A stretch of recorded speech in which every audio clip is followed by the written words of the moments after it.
de que el contexto social, cultural, en el que estos primeros cristianos gentiles del segundo siglo, pues influyó la forma en la que el gobierno tomó.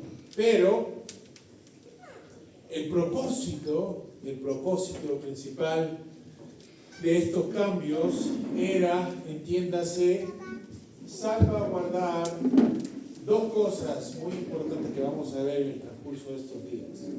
Salvaguardar la sana doctrina, la ortodoxia y la unidad. Es con este fin que la Iglesia adopta esta forma de gobierno.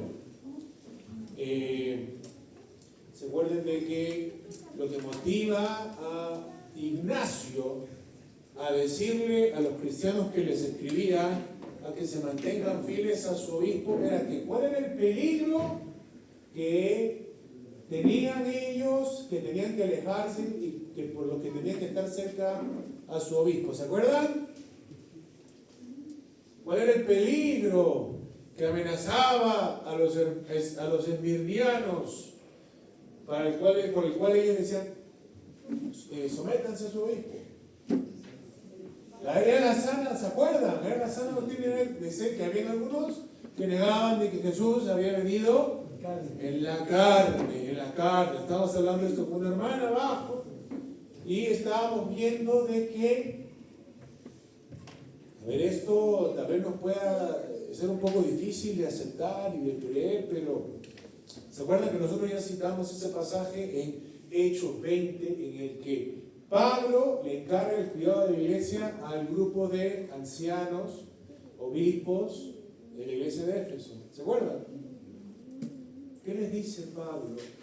Le dice, tengan cuidado, les dice, porque entre ustedes mismos, les dice, van a surgir o lobos que van a arrastrar. Miren, obviamente él no sabía quién era, porque si no, no los hubiera puesto como pastores. Pero Pablo sabe que entre los mismos pastores que él ha puesto, van a surgir falsos maestros. Entonces fíjense qué pasa. ¿Qué pasa cuando en una iglesia tienes varios pastores que son iguales, que tienen la misma autoridad, y luego pues un grupo de ellos comienza a enseñar cosas extrañas y llevarse a los hermanos por otro lado? Pues no solamente se introduce la herejía, sino también se introduce la división, ¿verdad? Entonces, en medio de estos hermanos, pues finalmente por el cual optan, es establecer esta forma de gobierno en el que hay un solo obispo que sirve como guardián de dos cosas: de la sana doctrina y de la unidad. Sana doctrina y unidad. Ahora, a lo que nosotros nos presentamos, ¿no? ¿Cuál es el tema de la conferencia? Muchos pastores. Ahora, la pregunta dice, bueno, hermano, entonces acá se acabó la presentación. Acá se acabó la conferencia porque ya no hay muchos obispos, sino ¿cuántos hay? Uno solo. Bueno, no se acaba la conferencia acá, hermano. Porque el obispo es uno, pero este es obispo sobre su ciudad solamente. La iglesia de Cristo, vimos cómo la describió Ignacio en sus cartas. Católica, ¿eso qué quiere decir? Universal. La iglesia es una y está repartida por todo el mundo. O sea, el obispo de un lugar, ¿qué tenía que hacer? Tenía que estar en contacto, en comunión, ¿con quiénes? Con los obispos de otros lados. Este obispo no puede hacer lo que se le da la gana, ni sea lo que él quiera, para ser contado miembro de la iglesia universal, tiene que estar en comunión y en contacto con los otros obispos. Eso es lo que estamos viendo acá en la cita que estábamos viendo de Chadwick. Son estos obispos los que mantienen a la iglesia en este contexto imperial unidos, porque el obispo representa a la iglesia, ya en vez de escribir en el nombre de la iglesia, sino se presenta como Juanito, Pepito, obispo de tal o cual iglesia, le escribe ya al otro obispo, pero fíjense que sirven ellos como nexos, puentes, para mantener a la iglesia en todo el imperio unida. Entonces, de eso es lo que está hablando Chadwick, ¿no? Chadwick habla de que los obispos se comunican entre sí. Es verdad, hay un solo obispo en la iglesia local, pero no hay un solo obispo en el mundo. Son varios. Tienen que mantenerse en comunicación. Y se mantienen en comunicación mediante cartas, pero también las visitan las otras iglesias de vez en cuando, especialmente cuando moría un obispo. Miren, ¿qué es lo que pasa? Esto no ocurre de la noche a la mañana, ocurre cierto tiempo, pero si ya el obispo tiene un rango superior al de los presbíteros, cuando ese obispo se muera y su puesto quede vacante, no lo pueden ordenar a él aquellos que están por debajo de él, sino ¿quiénes tienen que ordenar al nuevo obispo? Los otros obispos, ¿se dan cuenta? Pero se dan cuenta cómo eso también crea la necesidad de que la iglesia de un lugar tiene que estar en contacto, en comunicación con las otras. O sea que muere un obispo, tienen que venir los obispos de otros lados, ponen al nuevo obispo, y cuando lo ponen, reconocen que están en comunión y que son todos partes de una sola iglesia. Entonces, fíjense cómo funciona esto. Y eso, esta red de obispos monárquicos que se estableció en el segundo siglo, miren, hermanos, para bien o para mal, como dice acá, lo reconoce este historiador, le ayudó al cristianismo a sobrevivir. Le ayudó, y en lo que me quiero enfocar en estos tres, en esta última sesión, que va a ser un poco más corta, nos queda como media hora, ¿no? Y luego le damos 15 minutos para preguntas. Media horita.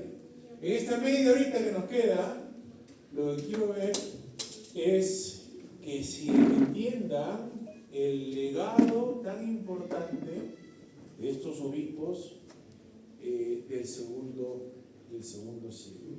Voy a mencionar dos cosas que estos obispos nos dejaron a nosotros y luego pues damos la oportunidad para preguntas y respuestas. ¿Está bien? Ahora, empezamos con algo que parece lo que más atesoramos nosotros en las iglesias evangélicas, pero que tenemos que, yo creo, que reconocer. Empecemos con la Biblia. La Biblia que tanto atesoramos. Nosotros dijimos de que esa Biblia no la tenían igual los apóstoles en el primer siglo. En el primer siglo, la Biblia de los primeros de los apóstoles, ¿cuál era? El Antiguo Testamento. Ustedes saben de que la Biblia, como la tenemos nosotros en el presente, no cae del cielo como tal. La Biblia, hoy, cuando vamos a la librería, la encontramos como un solo libro. Pero la Biblia realmente es una colección de libros. Es una colección de... ¿Cuántos libros están dentro de la Biblia? Son 66 libros. Al menos en nuestras Biblias protestantes, porque saben que hay otras versiones también. En la Biblia protestante, ¿cuántos libros hay? 66 libros. ¿Fueron todos esos libros escritos por el mismo autor? No. ¿Fueron todos esos libros escritos en la misma fecha? No. ¿Fueron todos los libros escritos a la misma comunidad? No. Entonces, ¿cómo lo tenemos ahora como un solo libro?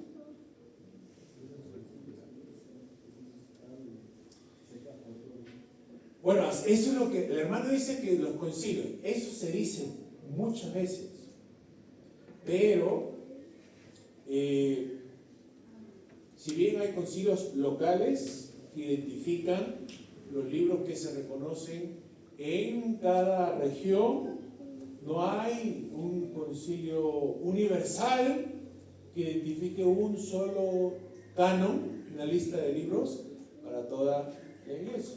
Pero aún así, hay este consenso de los libros de... ¿Cómo se llega a ese consenso? Pues aquí justamente cuando esta red de obispos resulta tan útil, porque le ayudan a la iglesia a comunicarse y compartir todos sus recursos. Miren, la primera, tenemos los 4 evangelios, libros de los hechos. ¿Cuál es la primera epístola que tenemos en el Nuevo Testamento? En el orden canónico. Romanos. Obviamente, ¿a quién está escrito esa carta? Romanos, ¿no? Cuando Pablo escribe su carta a los romanos, ¿tenían todas las iglesias la carta a los romanos? No, cuando empieza, ¿quién es la única iglesia que tiene la carta de los romanos? Roma, ¿verdad? ¿Qué es lo que tiene que pasar para que las otras iglesias siquiera conozcan el libro de los romanos? Tiene que haber un compartir. Los cristianos de Roma tienen que por lo menos compartir esa carta con las otras iglesias. Se dan cuenta que no pueden compartir ese libro con todas las iglesias al mismo tiempo, sino que poco a poco, las iglesias van compartiendo los libros, pero no solamente es cuestión de compartir libros. Luego hay que llegar a un consenso de cuáles de estos libros son los que se tienen que leer en la iglesia. Porque fíjense que al final el canon, nosotros pues tenemos la idea de que es la lista de libros inspirados, los libros autoritativos, ¿verdad? Que tienen autoridad en la iglesia. Nosotros tenemos nuestras Biblias personales que las leemos en la casa y hacemos nuestro devocional. Ustedes se dan cuenta de que esa no ha sido la experiencia de la mayoría de los cristianos a través de la historia. En el primer siglo, en el segundo siglo, si el cristiano común y corriente quería leer la Biblia, ¿qué es lo que tenía que hacer? Tenía que ir a la iglesia. Porque, por un lado, ustedes se dan cuenta, me permite, hermano, compartir su... Ahora nosotros la tenemos así, de manera bien práctica, con todos acá. Pero que tengamos la Biblia de esta manera es el resultado de siglos de cosas que tienen, no solamente de compartir, sino de invenciones, de tecnología, de una imprenta que pueda hacer todo esto. En el primer siglo, segundo siglo, si yo quería tener estos 66 libros, ¿cómo los voy a tener? ¿En un librito así chiquito? Voy a tener que cargar un camión de pergaminos. Uno no puede llevar todas estas cosas. Los pergaminos, las copias son caras. O sea que si alguien quisiera tener toda la Biblia, primero tendría que tener bastante plata para poder tener su colección privada. Segundo, no todos sabían leer tampoco. Hoy tenemos estos índices altos de de alfabetización. Hoy el que menos puede leer la Biblia en su celular. En el siglo primero, segundo, primero la gente no tenía plata para tener todas esas copias de libros en su casa, y segundo, a veces ni siquiera sabían cómo leer. Entonces, si querían recibir la palabra de Dios, tenían que ir a la iglesia. Por eso, a propósito, es que Pablo le dice a Timoteo: dedícate a la lectura de las Escrituras. No le está diciendo Pablo, haz tu devocional. No le está diciendo, no te olvides de hacer tu devocional. Le está diciendo, dedícate a la lectura pública de las Escrituras.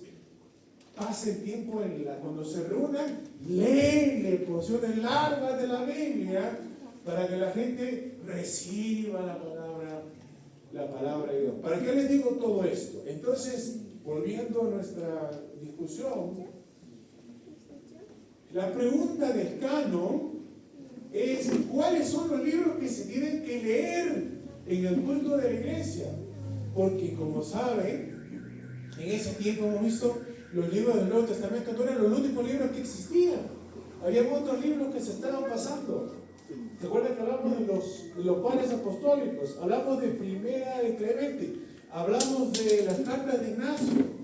Así como hoy en día usted se va a la librería y no solamente se encuentra su Biblia, sino se encuentra 1.000.000 de otros libros que han escrito otros pastores que les gustan a ustedes.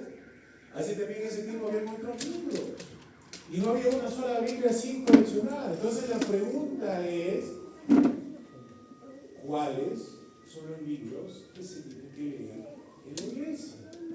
Y ese consenso de los 66 libros que tenemos nosotros no es algo que ocurre así, que la gente sabe automáticamente.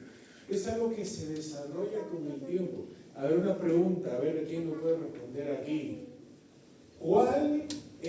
¿Cuándo o de parte de quién es la primera lista que nosotros tenemos de los 27 libros del Nuevo Testamento tal y como lo tenemos nosotros en nuestra Biblia hoy en día?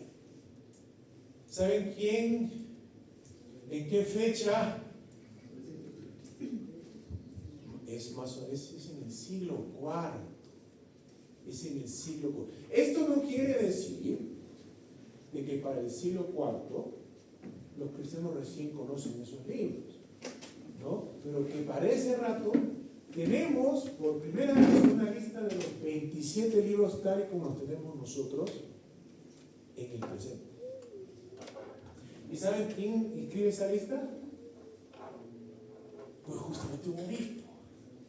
Es el obispo Atanasio de Alejandría. Entonces, ¿qué es lo que les quiero mostrar, hermanos? ¿Por qué es que nos demorábamos tanto hasta el siglo IV para tener esta lista de los 27 libros? Porque todo esto es el resultado de un proceso largo en que las iglesias tienen que estar en comunicación y compartir estos libros y conversar. ¿Cuáles son los libros que ustedes leen allá en tu ciudad? ¿Y cuáles son los libros, los autores que ustedes reconocen? Y hasta que finalmente se llega a un consenso y se dan cuenta que al menos la gente, los personajes que dirigen a la iglesia en este proceso, ¿quiénes son? Pues justamente son los obispos. Entonces,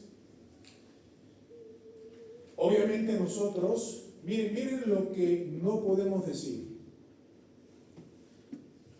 Ya que estamos hablando también de lo que nos van a decir la Iglesia Católica Romana, ¿no? Los obispos, la Eucaristía, ¿no? La Iglesia Católica. La Iglesia Romana dice de que la Iglesia nos da la Biblia, nos dicen así.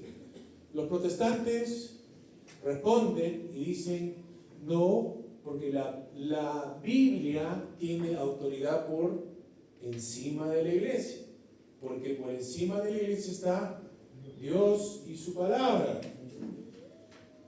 Lo que se dice es que la iglesia, decimos los protestantes, no decide cuáles libros deben estar en la Biblia, sino que reconoce cuáles son los libros que están inspirados. Eso es lo que dicen los protestantes. Pero se dan cuenta que aun si decimos eso, no podemos negar el rol importante que jugaron los obispos en este proceso. ¿Se dan cuenta de lo que estamos diciendo? Entonces, esto es una muestra de la colaboración de estos obispos de los primeros siglos para el bien de toda la iglesia, porque es cientificar un canon para toda la iglesia. Y pregunta, ¿ustedes se siguen beneficiando de eso o no? Por supuesto que sí, por supuesto que sí.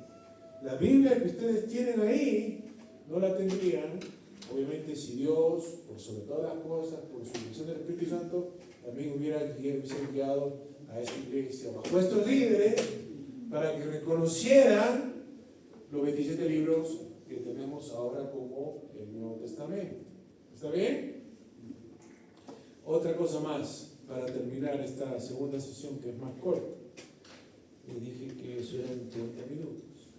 Y esto es lo que quería ver ahora. Ahora sí, la pasamos a la segunda presentación, José. Que vamos a hablar acerca de la regla de la fe. La regla de la fe. Fíjense, lo que vemos nosotros ya en estos últimos 20 minutos, ya para terminar, estamos caminando, hermanos. Fuerza, fuerza. Ese cafecito que tomaron, que nos ayude ahora. Fíjense, de los padres de estos obispos, de los padres de la iglesia, se habla de los padres de la iglesia, son los líderes, maestros, obispos de la iglesia en sus primeros cinco siglos, sus primeros siglos. Fíjense, de los padres de la iglesia, gracias. De los padres de la iglesia, no solamente nosotros recibimos el canon de las escrituras que tenemos, sino también nosotros recibimos una manera de leer e interpretar las escrituras. Y por eso es que vamos a hablar acerca acá de la regla de la fe. Y hablando de la regla de la fe, quiero yo hablar, no voy a saltear todo esto.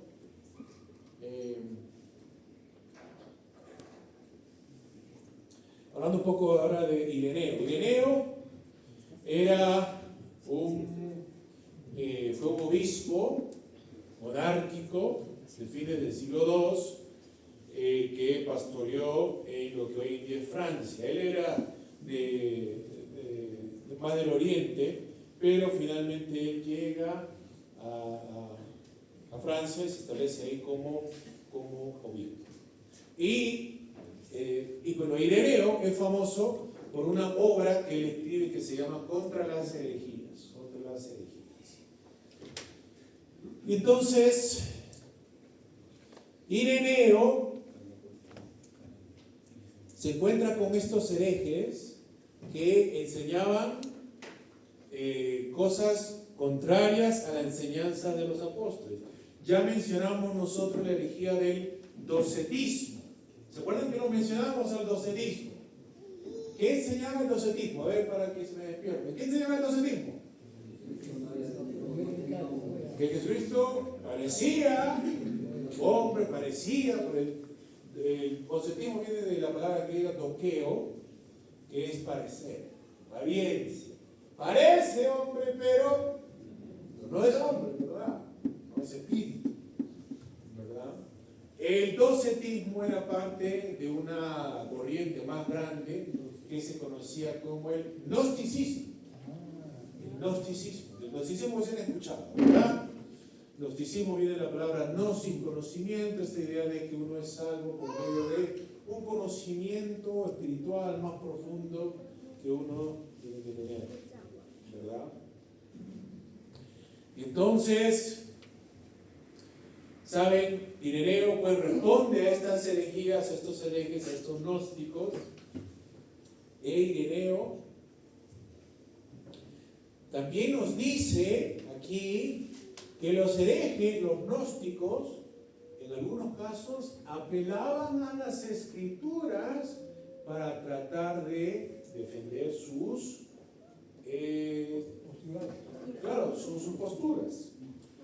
Los gnósticos decían de que las personas que tenían este conocimiento secreto eran los espirituales y que los gnósticos eran los cristianos espirituales, los cristianos avanzados, los que tenían realmente el conocimiento verdadero. El cristiano común y corriente que creía que Jesús era hombre, que había sido crucificado en la cruz, esos eran pues cristianos carnales, que se les tenía pues que tenían que creer estas cosas terrenales, ¿verdad? Y entonces ellos decían, pero que si eso incluso está en la Biblia, te decían ellos. ¿Cómo así?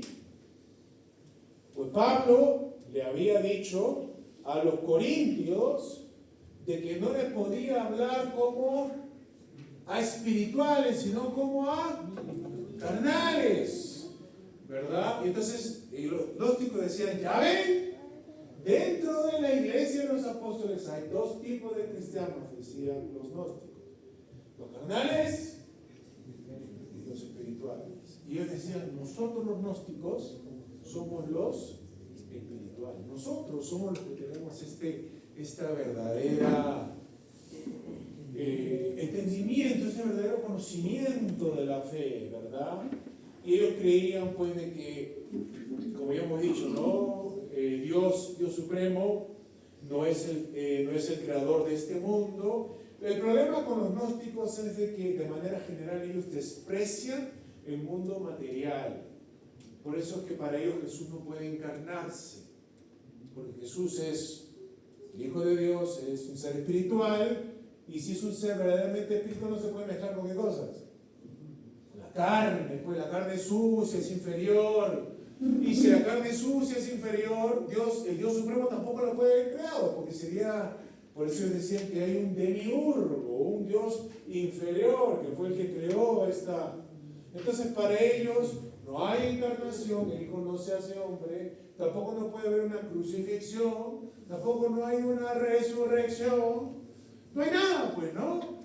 Para ellos, básicamente, era este conocimiento de que nosotros somos seres espirituales, que Dios nos hizo antes del mundo, que porque una caída antes del mundo, por esta caída hemos sido condenados a este mundo terrenal, pero que si entendemos esta realidad, también nosotros vamos a escapar a este mundo terrenal y vamos a volver al mundo de los espíritus, ¿no? Y el que tiene esta concepción es verdaderamente un cristiano espiritual, ¿no?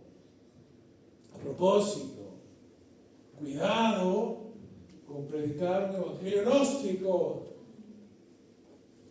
¿Por qué le digo? Usted cree que no, ustedes no van a predicar eso, pero a veces predicamos los evangélicos. Predicamos un evangelio gnóstico. ¿Cómo así? Le decimos de que la promesa de la salvación consiste en que cuando nosotros nos muramos, nuestras almas se van con Dios y van a estar con Dios felices por siempre. Ahora tal vez uno se pregunta, ¿pero qué está de malo con todo eso?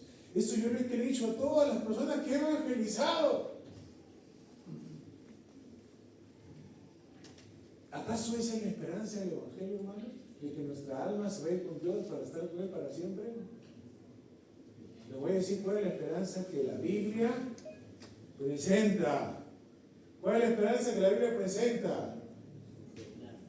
La esperanza es de que al final de la historia Jesucristo va a regresar como ascendió, glorificado, y cuando Él regrese, todo lo que lo esperaban, ¿qué le va a pasar? Resucitar, como Él resucitó al tercer día. Nuestra salvación, la salvación que la Biblia presenta, no es una salvación puramente espiritual. Dios también quiere redimir nuestros cuerpos, porque Dios los hizo, ¿verdad? entonces, eso como un paréntesis, ¿no? Para asegurarnos de que todos estemos predicando el Evangelio como debemos predicarlo. Pero de vuelta a Ireneo. Entonces, los gnósticos decían, enseñaban sus cosas y alegaban a la Biblia. ¿Qué es lo que decía Ireneo? No es suficiente citar pasajes para demostrar lo que uno está enseñando. Uno tiene que enseñar según la fe que la iglesia ha recibido de los apóstoles. ¿Cuál es esta fe?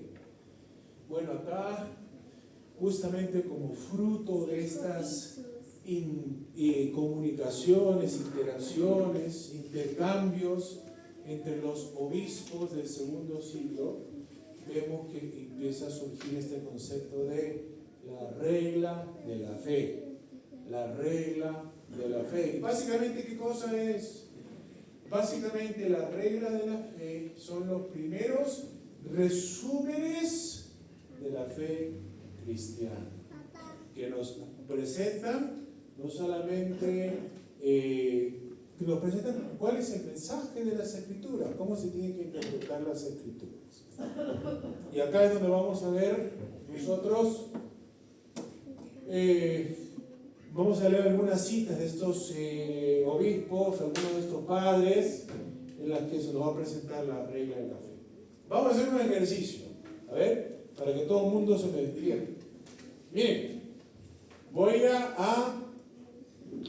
vamos a leer y voy a pedirles a voluntarios también que lo lean. ¿Está bien? Para hacerlo un poco más dinámicos. Vamos a leer 3 citas de 3 padres diferentes. Cada uno nos va a decir, esta es la regla de la fe. Y lo que ustedes van a hacer son 3 padres diferentes, de 3 lugares diferentes. Pero dicen que están predicando la misma fe. ¿Cuál es el contenido de esa fe que todos predican? Para eso usted tiene que no solamente prestar atención a lo que uno dice, sino lo que los 3 dicen. ¿Está bien? ¿Me están entendiendo lo que le estoy pidiendo? Ustedes van a prestar atención y me van a identificar los elementos que son comunes de todas las presentaciones. ¿Está bien? ¿Está claro? Muy bien, entonces empezamos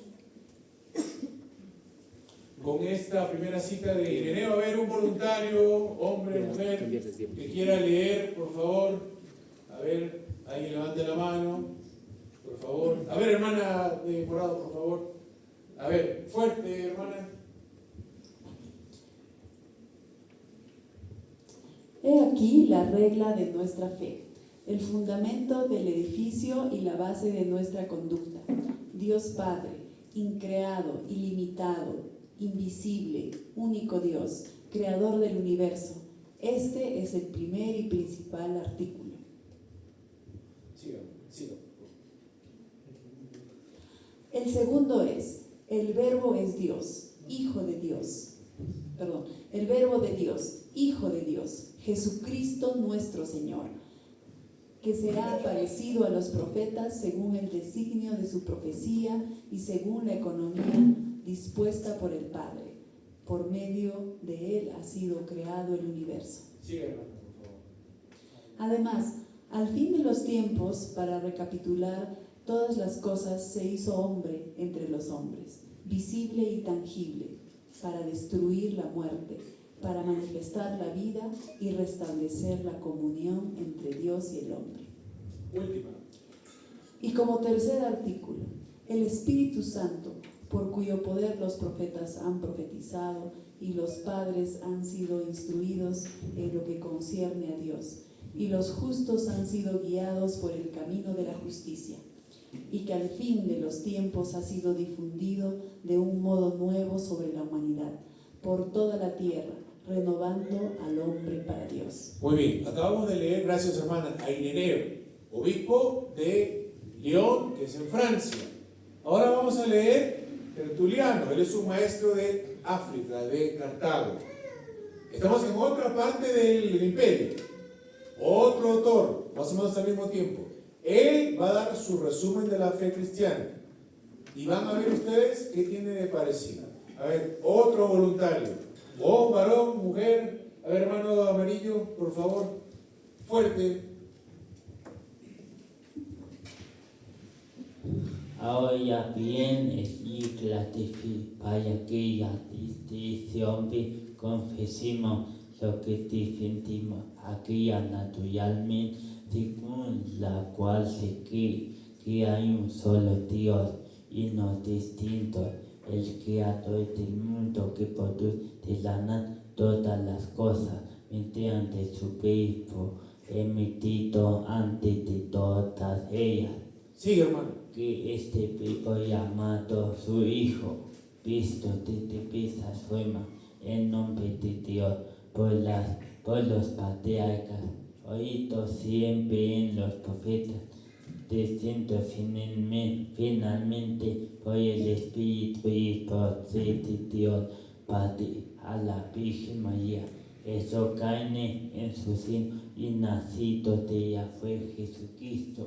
Sigue, hermano. Que después predicó una nueva ley y una nueva promesa del reino de los cielos y realizó milagros, que crucificado y resucitó al tercer día, que allí pasados a los cielos se sentó a la derecha del Padre.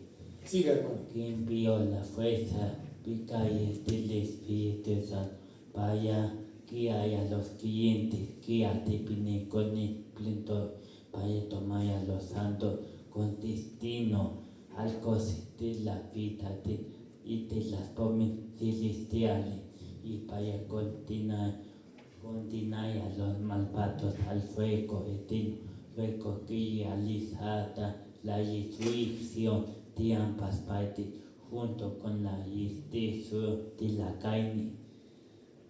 Y esta iglesia instituida por Cristo, como si Papa ya no tiene entre nosotros más cuestiones que las que introducen herejía y hacen a los herejes.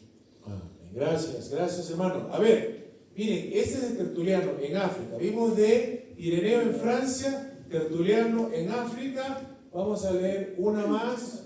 Esta va a venir de Orígenes y va a venir de Alejandría, que es en Egipto, o técnicamente sigue siendo África, pero perdón, tengo que avanzar, no retroceder. Ok, a ver, ¿alguien ya leyó a alguien de acá? Vamos a hacer así como uno lado, otro lado. A ver, alguien de acá, por favor, que lea esta última cita. Recuerden que estamos buscando las cosas en común. Ya leímos a Ireneo, leímos a Tertuliano, ahora vamos a leer a Orígenes. A ver, ¿quién va a leer de acá? A ver, hermano, por favor, que me está mirando, a ver. Este es Orígenes en Egipto. Orígenes. Los puntos particulares claramente entregados en la enseñanza de los apóstoles son como siguen. Primero, que hay un Dios que creó y ordenó todas las cosas, quien cuando nada existía llamó todas las cosas a la existencia. Dios desde el principio de la creación y la fundación del mundo, el Dios de todos los justos, de Adán, Abel, Set, Enoc, Noé, Sem, Abraham, Isaac, Jacob, los 12 patriarcas, Moisés y los profetas. Y que este Dios en los últimos días, como había anunciado de antemano por sus profetas, envió a nuestro Señor Jesucristo para llamar en primer lugar a Israel de vuelta a Él, y en segundo lugar los gentiles, después de la infidelidad del pueblo de Israel. Este Dios justo y bueno, el Padre de nuestro Señor Jesucristo, Él mismo dio la ley y los profetas y los evangelios, siendo también el Dios de los apóstoles y de los testamentos viejo y nuevo.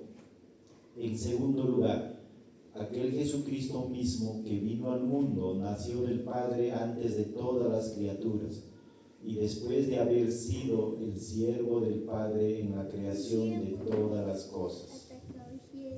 Todas las cosas por Él fueron hechas. Juan 1:3. En los últimos días, despojándose a sí mismo, de su gloria, se hizo un hombre y se encarnó aunque era Dios, y mientras fue hombre permaneció siendo el mismo Dios que era, y asumió un cuerpo como el nuestro, distinguiéndose de nosotros solo en que nació de una virgen y del Espíritu Santo. Así Jesucristo nació realmente y realmente sufrió, y no soportó esta muerte solo en apariencia, sino que realmente murió y realmente resucitó de entre los muertos, y que después de su resurrección Él habló con sus discípulos y ha tornado arriba en el cielo. En tercer lugar, los apóstoles cuentan que después de la ascensión, el Espíritu Santo es asociado al Padre y al Hijo en honor y dignidad, y que este Espíritu inspiró a cada uno de los santos, tanto profetas como apóstoles, y que no hubo un espíritu en los hombres de la antigua dispensación y otro en los que han sido inspirados en el advenimiento de Cristo, lo cual se enseña con mucha claridad en todas las iglesias. Muy bien, gracias hermano. Nos quedan 5 minutos y ya vamos a terminar. ¿Okay? Para la presentación, luego tienen sus preguntas. Pero la tarea, ¿cuáles sean los puntos que encontraron en común en todos esos escritos? Y aparte, no solamente se encuentra este consenso entre estos escritores, en muchos otros más. ¿Cuáles son los puntos? ¿Cuáles son los puntos del credo? Primero, Dios Padre. ¿Qué se dice del Padre? Es el creador. ¿Creador de qué? De todo, los cielos y la tierra. Es importante, fíjense, para que entiendan cómo surgen estas definiciones, es importante que ellos no solamente digan el creador de todo, sino que digan el creador del cielo y de la tierra. ¿Por qué? Porque hay gnósticos que están diciendo que Él no creó la tierra. Muy bien. ¿Cuál es el segundo punto? El Hijo. ¿Y qué se dice del Hijo? Que fue por Él fueron hechas las cosas. ¿Qué más? Que es Dios, que se hizo carne. ¿Y qué hizo la carne? Que murió. ¿Y qué hizo? Que resucitó. ¿Y qué pasó? Subió a la diestra del Padre. ¿Y qué va a pasar después? Él va a regresar. ¿Cuál es el tercer punto? El Espíritu Santo, ¿verdad? Que habló, dice, por medio de los profetas, ¿verdad? De los apóstoles. Miren, entonces, para terminar esta presentación, de esta colaboración, diálogo, comunicación que hay entre las iglesias lideradas por sus obispos en el segundo siglo, con el fin de preservar la ortodoxia y la unidad, recibimos por un lado la Biblia, pero por otro lado también un resumen de la enseñanza bíblica para que sepamos cómo interpretarla y no nos desviemos a las herejías. Y vemos que se dice de que esto es lo que se enseña. ¿Dónde? En todas las iglesias. En todas las iglesias de los apóstoles esto es lo que se enseña. Y esto testifica de que esta es la fe que ¿quiénes predicaban? Por los apóstoles. Si esto es lo que se confiesa en todas las iglesias que plantaron los apóstoles, queda de manifiesto de que esta es la fe de ¿quién? Pues que predicaban los apóstoles, la fe de Jesucristo, y por ende los gnósticos, los herejes, están muy equivocados y están mal interpretando sus Biblias, ¿verdad? Una vez más, vemos cómo en este segundo siglo seguimos viendo la labor de muchos pastores por el bien de este único rebaño de Cristo, manifestado en este contexto que hemos visto en el segundo siglo, por medio de la Biblia, en estos resúmenes que eventualmente nos van a dar los famosos credos. Fíjense que todavía no se consideran estos credos, aunque vemos que el contenido es el mismo, pero ¿por qué no son credos? Porque, ¿acaso el credo se puede decir con diferentes palabras cada vez que uno lo dice? No, el credo es un texto ya establecido, fijo, que uno lo repite. En este tiempo todavía no hay eso. Pero vemos de dónde sale, ¿se dan cuenta? Vemos de dónde sale. Estos son los primeros intentos de resumir la predicación, y de ahí van a surgir la teología cristiana y todo, porque luego vamos a tener que explicar cada una de estas cosas. Pero ya se dan cuenta entonces este legado tan importante de los muchos pastores en el siglo II por el bien del único rebaño de Cristo. Ahí vamos a llegar el día de hoy, y ahora sí creo que nos quedan, ¿cuántos minutos? 15 minutos, ¿verdad? Para 10 minutos, o cuando quieran ustedes, cuando diga acá el jefe, no sé. A ver, ¿tienen preguntas, comentarios, quejas? ¿Alguna pregunta? ¿A qué hora se va el carro? La pregunta que tiene. A ver, ¿alguien tiene algún comentario? Sí, a ver, primero empezamos con el hermano Linder y luego venimos acá con el hermano. Profesor, en Orígenes Sí. dijo que Jesucristo nació del Padre antes que todas las cosas. Sí. ¿Podría explicar un poquito? Muy bien, es una muy buena pregunta, Para empezar, fíjense de que esto suena a que está diciendo que Jesús es creado, ¿verdad?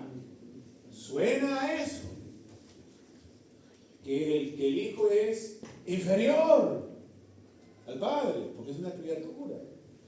Pero si se dan cuenta,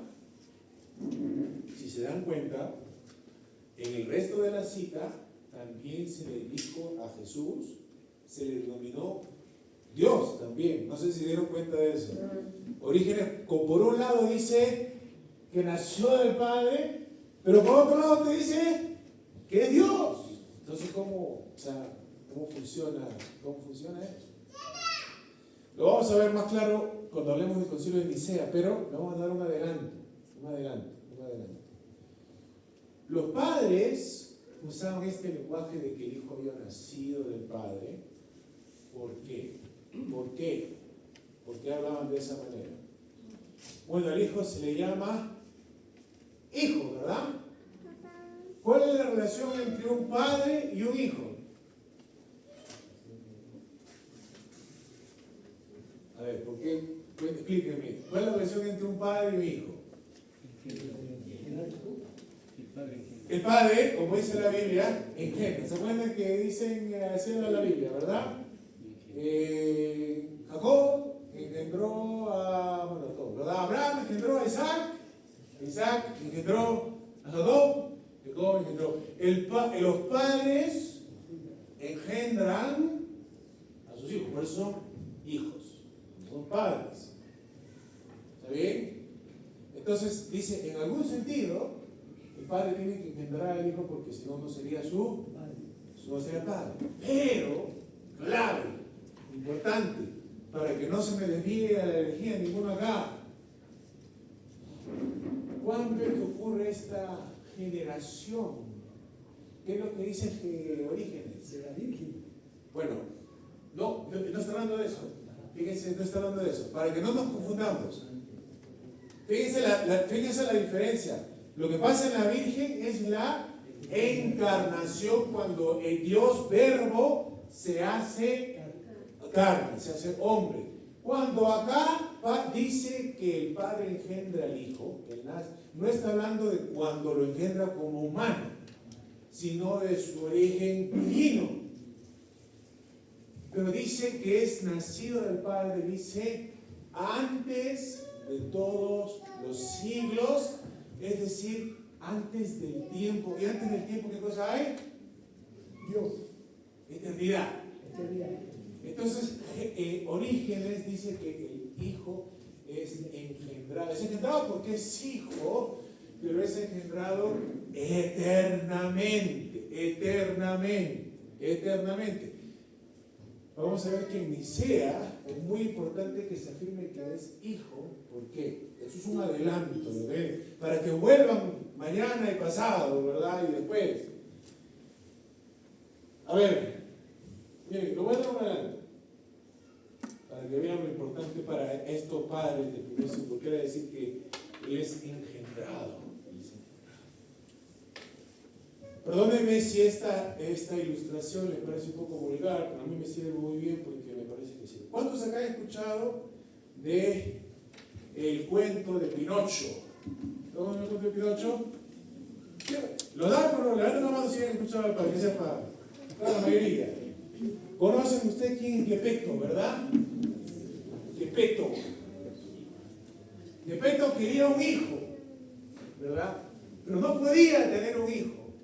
Entonces, ¿qué es lo que hace Geppetto? Hace un muñeco de madera para que sea su hijo. Pregunta Pinocho, ¿el muñeco de madera de Geppetto es su hijo? No es su hijo.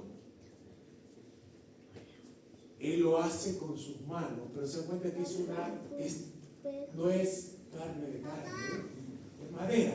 Es un muñeco, no tiene carne, no tiene sangre, no tiene alma, como Geppetto.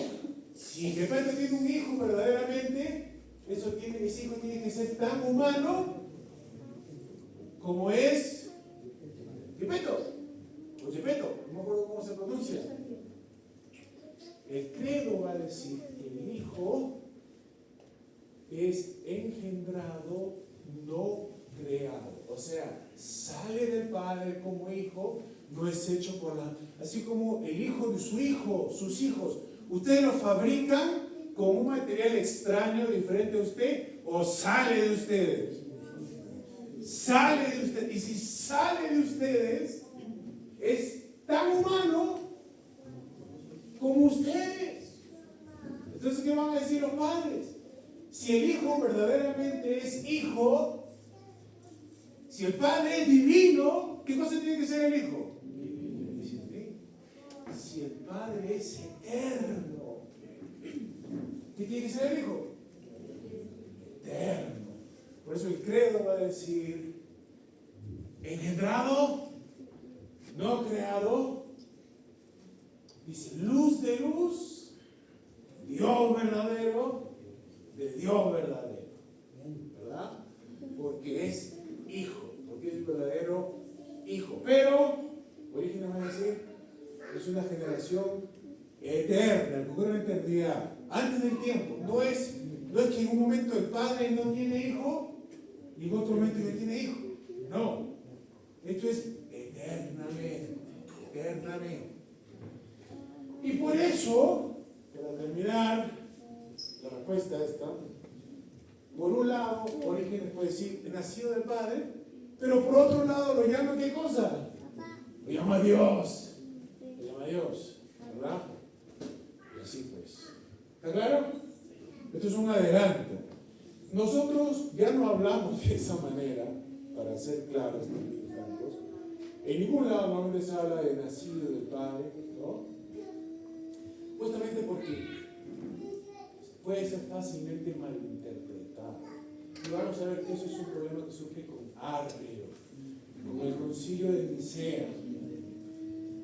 Pero eso ya es para otro día. Pero para que lo entendamos a Orígenes.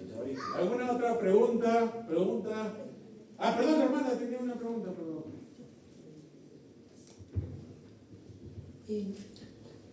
Ubicándonos en el contexto Sí. en el que se desarrollaba también el anuncio, digamos, de estos obispos y las distancias que existían entre un lugar y otro, ¿qué es aquello que realmente hace que exista esa coherencia para que después esto se vuelva un credo, porque no es fácil como que yo puedo mandar ahorita un mail con todo lo que yo he escrito para que tú hagas después lo mismo y se haga en todo ese territorio, ¿verdad? Que es en realidad aquello que está como la esencia o el significado para que sea una cosa de unidad para todos. Claro, que volvemos a lo que digo.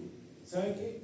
Para mí, esto que estamos viendo de la regla de la fe es para mí un testimonio fuertísimo de la veracidad del Evangelio. Porque nosotros creemos y enseñamos, porque la Biblia nos enseña así, de que Jesucristo entrega una sola y la misma fe a todos sus apóstoles para que ellos vayan y les prediquen por todo el mundo. Y que el Espíritu Santo lo estaba guiando a esos apóstoles justamente para que cumplan esa misión. Si eso es así, no tendríamos que esperar de que en todas las iglesias que los apóstoles plantaron encontremos que se enseña la misma fe. ¿Se da cuenta? Fíjense. Por eso necesitamos esta conferencia. Miren lo que dice la hermana. Hoy en día no es así. Eso es para ponerse a llorar, hermanos. Eso es para ponerse a llorar. El que nos llamamos evangélicos cristianos, no predicamos la misma fe, sino que nos peleamos nosotros con nosotros, diciendo yo tengo el evangelio verdadero y este otro no. Cristo, la Biblia, dice que hay un cuerpo, un espíritu, como también hay una sola fe. La Biblia dice que hay una sola fe. Por eso que también es importante estudiar esto, porque vemos la fe que ha confesado la Iglesia desde tiempos apostólicos hasta el presente. Lo que yo espero, que uno de los frutos de esta conferencia es que nosotros concluyamos de que esto que estamos viendo, esta fe que estamos viendo, es en la que nosotros tenemos que enfocarnos también. Y miren, esto no quiere decir de que estos obispos, padres, estaban de acuerdo en todo. No estaban de acuerdo en todo, pero reconocían, fíjense, voy a retroceder acá para terminar. Fíjense. Miren lo que dice Orígenes. Orígenes dice los puntos claramente entregados en la enseñanza de los apóstoles. Él reconoce que hay puntos que son claros en las iglesias y hay otros puntos que no son tan claros. En los puntos que no son tan claros puede haber debate, porque no están claros. Pero en los puntos claros tiene que haber acuerdo. ¿Se dan cuenta? ¿Qué es lo que pasa? Muchas veces nosotros en nuestras iglesias evangélicas no sabemos distinguir cuáles son las doctrinas primarias, las fundamentales de las secundarias. Y como creemos que todo es igual, si Pepito acá no cree igual que yo acerca del punto X, yo no me junto con él, porque él enseña diferente que yo. Hermanos, si tenemos que estar de acuerdo en todo para tener comunión, no vamos a tener comunión en ningún momento, porque ninguno de los que estamos acá creemos exactamente lo mismo en todo, incluso los que están casados. Si son honestos y se ponen a conversar, se van a encontrar de que esposo con esposa, a pesar de que son cristianos, van a la misma iglesia, están en desacuerdo en algunas cosas. Nunca han existido dos cristianos que estén de acuerdo en todo. Pero si tenemos que estar de acuerdo en todo para tener comunión los unos con los otros, pues nosotros nunca vamos a comunión. Pero gracias a Dios, que como dice Orígenes, si bien hay puntos debatibles, hay otros puntos que son centrales y que son claros. Y si estamos de acuerdo en esos puntos, no solamente podemos, sino que debemos tener comunión los unos con los otros, como hermanos en Cristo, porque creemos el mismo evangelio. ¿Se dan cuenta? Muchos pastores, un solo rebaño. Una de las cosas que hacen para nosotros, nos ayudan a identificar claramente cuál es la fe de la iglesia, que ha sido la fe de la iglesia a través de todos los siglos y que tiene que seguir siendo la fe que nosotros confesamos en el presente. A pesar de que haya cosas debatibles en las que podamos estar en desacuerdo. ¿Está claro? ¿Alguna pregunta? ¿Otra última? Antes para, si no nos despedimos. Nos vamos a reunir otra vez, así que si no, hermana, sí, por favor. Hermano, usted dijo que por estos escritos de Irineo, Tertuliano, Orígenes, si bien es cierto, no están mencionados en la Biblia, pero definitivamente, según lo explica usted, pues son escritos históricos que son la base fundamental de la doctrina cristiana también, ¿no? Que debemos tomarlo en cuenta. Que realmente yo veo que guarda la misma esencia, ¿no? Tiene mucha concordancia.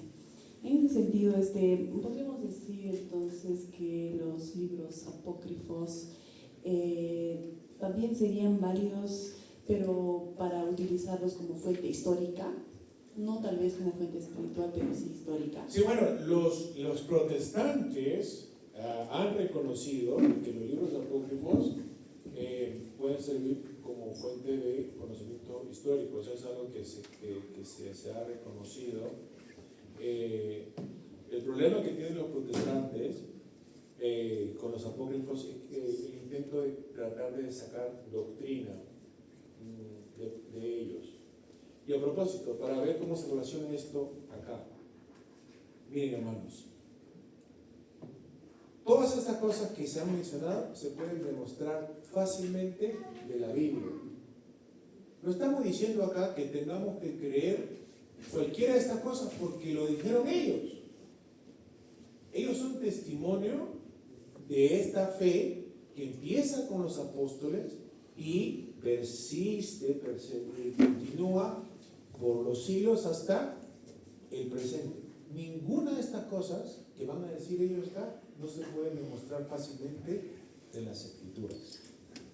Lo que pasa es que lo que no tenemos en la Biblia que ellos hacen aquí, que es el valor de esto, en la Biblia porque luchan contra diferentes doctrinas. Vamos a ver que un libro desarrolla este tema, este libro desarrolla este otro tema. Lo que no tenemos es un resumen así de todas las cosas que tienen que ser importantes.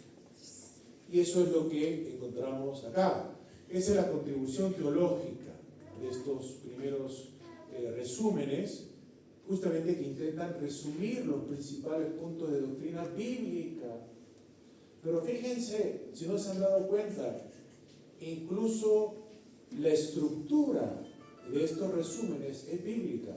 Porque ¿cuál es el bosquejo básico de estos resúmenes? Se dieron cuenta que estos resúmenes todos se dividen en tres partes. ¿Cuáles son las tres partes del resumen de la fe apostólica? Padre, ¿qué dijo hermana? Hijo y Espíritu Santo. ¿Y eso casi no sale de la Biblia? ¿Sí? Bautícenlos en el nombre del Padre, del Hijo y del Espíritu Santo. O sea que incluso los padres, cuando están organizando esto, no solamente el contenido es bíblico, sino el orden en el que se presenta. La organización es bíblica. Y hermanos, esto es lo que nos va a ayudar a la iglesia en estos primeros siglos a desarrollar claramente la doctrina de la Trinidad. Ustedes han escuchado a veces de críticos, ¿no? Los testigos de Jehová, que tocan la puerta y te dicen, la palabra Trinidad no está en la Biblia. En eso tienen razón. La palabra Trinidad no está en la Biblia. Pero la doctrina, pues ciertamente está. Pero ¿de dónde sale la palabra Trinidad? Pues justamente de estos primeros padres que están tratando de sistematizar. Ahí donde vemos la deuda que nosotros tenemos con ellos. ¿Se dan cuenta? No solamente nos han dado la Biblia, sino que nos han enseñado cómo leerla. Y esto es una lectura trinitaria. La misma palabra Trinidad la tomamos de ellos. Entonces ahí es donde vemos también el legado que tenemos. Muy bien, yo creo que hasta ahí vamos a llegar. ¿Está bien? Vamos a terminar con una oración. Recuerden, mañana nos reunimos para seguir. El día de hoy vimos el segundo siglo. Dios mediante el día de mañana vamos a examinar cómo vemos esta colaboración pastoral en el tercer siglo de la iglesia. Así que vamos a terminar con una oración. Padre, te damos las gracias por esta reunión que nos has permitido tener. Te damos las gracias no solamente por estas ideas, sino el hecho, toda esta historia, Señor. El hecho de que las personas que estamos hablando, de las que estamos hablando, fueron hombres y mujeres de carne y hueso como nosotros, que vivieron un momento y sirvieron. Te pedimos que tú utilices esta conferencia para ayudarnos a seguir esta misma línea de la sana doctrina que hemos recibido de parte de ellos. Que empieza, creemos nosotros, con los mismos apóstoles, con el mismísimo Jesucristo, Señor. Ayúdanos a ser colaboradores para la sana doctrina y la unidad en la iglesia hoy. Te lo pedimos porque sabemos que es tu deseo y lo pedimos con confianza porque lo pedimos en el nombre de Jesucristo. También te pedimos, te quiero pedir por todos mis hermanos, sé que algunos vienen de otras partes de la ciudad, llévalos con bien, guárdalos a todos, danos un descanso reparador para que el día de mañana también podamos servirte en el trabajo, en el hogar, donde sea que nos llames a servirte y nos permites reunirnos una vez más. Te lo pedimos todo en el nombre de Jesús.